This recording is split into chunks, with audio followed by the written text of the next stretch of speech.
Marcus Rashford eyes Barcelona dream move amid transfer developments. Marcus Rashford's future at Manchester United appears increasingly uncertain, with reports confirming the England international is pushing for a permanent move to Spanish giants, FC Barcelona.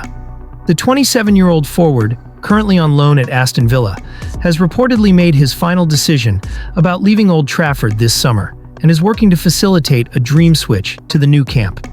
Rashford, once seen as the poster boy for Manchester United's post-Ferguson rebuild, has experienced a turbulent few seasons. After struggling for form under various managers and falling out of favor with current United boss Ruben Amorim, the club is now open to cashing in on their academy graduate. United's willingness to sell Rashford stems from their desire to raise funds for a major squad overhaul, with several high-profile exits expected in the coming months. Aston Villa had hoped to secure Rashford's services on a permanent basis following his promising loan spell, which included 4 goals and 6 assists. The Birmingham-based club even negotiated a £40 million purchase option as part of the winter loan deal. However, their plans have been disrupted by Rashford's reported desire to play in Spain and his recent injury setback, which will rule him out for the rest of the season. Crucially, Rashford has aligned himself with Israeli super agent Pini Zahavi in a bid to navigate the transfer process. Zahavi's close relationship with Barcelona could play a pivotal role in sealing the move. He represents key figures at the Catalan club, including manager Hansi Flick and striker Robert Lewandowski, and also maintains strong ties with club president Joan Laporta. Barcelona are understood to be interested in bringing Rashford in, especially as they look to strengthen their left flank. With Ansu Fati failing to meet expectations under Flick, the club is searching for a dynamic and proven option on the wing. Rashford, known for his pace, versatility, and ability to operate across the front line, fits that profile perfectly. However, given Barcelona's ongoing financial constraints, a permanent deal may prove difficult unless compromises are made. To help make the move feasible, Rashford has reportedly shown a willingness to reduce his salary demands, demonstrating his determination to join the La Liga side. This move signals a major shift in priorities for Rashford, who previously seemed committed to rebuilding his legacy at United, but now sees a fresh start abroad as the ideal path forward. Although initial talks between Zahavi and Barcelona have centered around a possible loan move, Manchester United are reportedly hesitant to approve another temporary deal. The club would prefer a full transfer that brings in immediate funds, particularly as they look to offload other underperforming players like Antony, who is also enjoying a resurgence away from Old Trafford. The potential departure of Rashford would mark the end of an era at United, where he has been a mainstay since making his debut in 2016. Despite his struggles in recent years, he remains a player with considerable talent and international pedigree. Barcelona's long-standing interest, coupled with Rashford's renewed form at Villa and his connections through Zahavi, makes this transfer saga one to watch closely in the coming weeks. As the summer window approaches, it remains to be seen whether Barcelona can meet United's financial expectations or if a compromise, possibly involving structured payments or add-ons, can be reached. What is clear, however, is that Rashford is determined to make the move happen, and all eyes will be on how this high-profile transfer unfolds. Ruben Amorim confirms Bruno Fernandes is not for sale. Manchester United manager Ruben Amorim has once again made it clear that the club has no intention of selling captain Bruno Fernandes, despite growing interest from top clubs across Europe. Speaking ahead of United's crucial Europa League semi-final second leg against Athletic Bilbao, Amorim reaffirmed the club's commitment to keeping their midfield talisman at Old Trafford. "Bruno is a leader, the captain," Amorim stated firmly. "It is natural that people want Bruno, but we want to keep him at Manchester United." These comments come amid ongoing speculation linking Fernandes with a potential summer exit, especially in light of United's inconsistent domestic campaign. Despite these rumors, Amorim has remained consistent in his stance, insisting that the Portuguese playmaker remains central to his long-term vision for the team.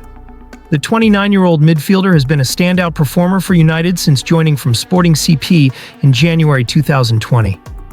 His leadership, creativity, and knack for scoring crucial goals have made him a fan favorite and a vital figure in the dressing room. Under Amorim's guidance, Fernandes has continued to thrive, playing a key role in the club's impressive European run this season. He is one of the top players of the world, Amorim added, underlining the immense value Fernandes brings both on and off the pitch. Fernandes' influence goes beyond just statistics. His passion, work ethic, and willingness to take responsibility in difficult moments have been key qualities that define his captaincy. Amorim's praise reflects just how important Fernandes is to the current squad, especially as United aim to rebuild and challenge for major honors again. The manager's comments also serve as a message to potential suitors. Bruno Fernandes is not for sale. With a long-term contract in place and the full backing of the club, any move away from Old Trafford appears highly unlikely this summer. As United prepare for what could be a season-defining European night, Amorim's strong backing of his captain sends a clear signal of unity and stability. Bruno Fernandes remains the heart of Manchester United, and according to Amorim, that won't be changing anytime soon. Arsene Wenger urges Europa League rule change amid Manchester United and Tottenham Champions League. Twist. Arsenal legend and current FIFA head of global football development, Arsene Wenger, has called for a rethink of the current Europa League qualification rules, particularly the automatic Champions League berth awarded to the tournament's winner. His comments come as both Manchester United and Tottenham Hotspur, despite underwhelming domestic seasons, are on the brink of reaching the Europa League final. Wenger has questioned the fairness of the rule that allows a team to bypass their poor league form and enter the Champions League simply by winning the Europa League. Speaking to beIN Sports, the former Arsenal manager stated, "No, they should qualify automatically for the Europa League again, but not necessarily for the Champions League, especially when you're in the Premier League, where already 5 teams qualify." His remarks highlight growing concerns over the integrity of the qualification process, especially with the Premier League possibly sending 6 clubs to Europe's elite competition next season. Both United and Spurs have struggled significantly in the 2024-25 Premier League campaign. United currently sit in 15th, with Tottenham just 1 place below in 16th, a stark contrast to their strong performances in European competition. Despite their domestic woes, both clubs have thrived in the Europa League. Manchester United lead Athletic Bilbao 3-0 on aggregate following a commanding first-leg win in Spain. Tottenham, meanwhile, hold a 3-1 advantage over Bodo Glimt, setting up a real possibility of an all-English final in Bilbao on May 21st.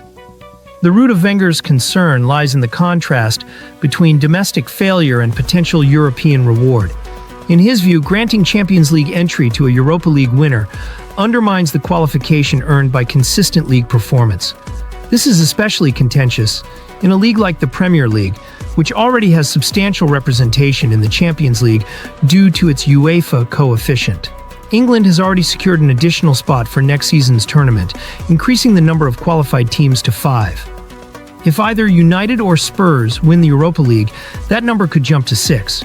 UEFA introduced the current rule in 2014 to increase the importance and competitiveness of the Europa League.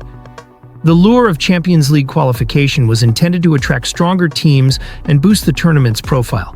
Wenger acknowledges that argument, noting, "People will tell you that to keep the Europa League focused, interesting, and motivated, you need to give them that prize." However, his main concern remains whether it's right to allow teams with disappointing domestic campaigns to leapfrog more consistent sides based solely on knockout performances. As both clubs prepare for their semi-final second legs, the debate is intensifying. With only 3 Premier League games remaining, neither United nor Tottenham is in realistic contention for a top-half finish, let alone a European qualification place through league position. Yet, a Europa League title could hand them a golden ticket to next season's Champions League. Wenger's proposal calls for a review of the current system, suggesting that Europa League winners earn a return to the same competition instead of direct entry into the top-tier tournament. As UEFA continues to evolve its competitions, his comments may well fuel broader discussions about meritocracy, fairness, and the future structure of European football.